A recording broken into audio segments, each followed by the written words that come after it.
Ang mabuting balita ng Panginoon ayon kay San Mateo. Papuri sa iyo, Panginoon.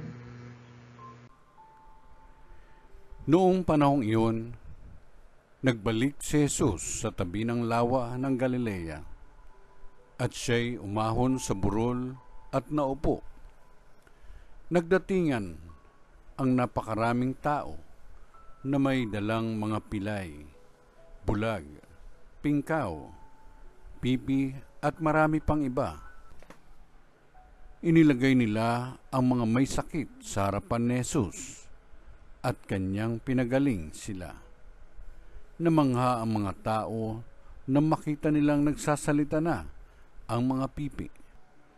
Gumaling na ang mga pingkaw. Nakalalakad na ang mga pilay at nakakikita na ang mga bulag at nagpuri sila sa Diyos ng Israel.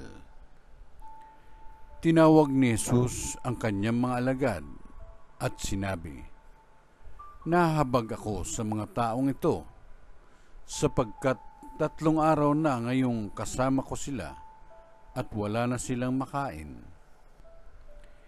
Hindi ko ibig na sila'y paalising gutom, baka sila mahilo sa daan."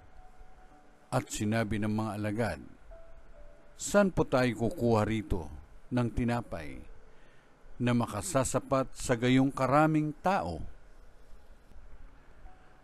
"Ilan ang tinapay ninyo riyan?" tanong ni Jesus sa kanila. "7 po," sagot nila, "at ilang maliliit na isda." Ang mga tao'y pinaupo ni Jesus sa lupa. Kinuha niya ang 7 tinapay at ang mga isda at nagpapasalamat sa Diyos. Pagkatapos, pinagpira-piraso niya ang mga iyon at ibinigay sa mga alagad para ipamahagi sa mga tao.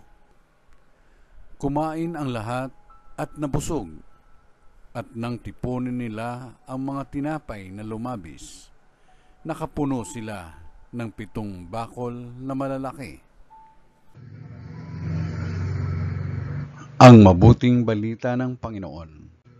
Pinupuri ka namin, Panginoong Jesucristo.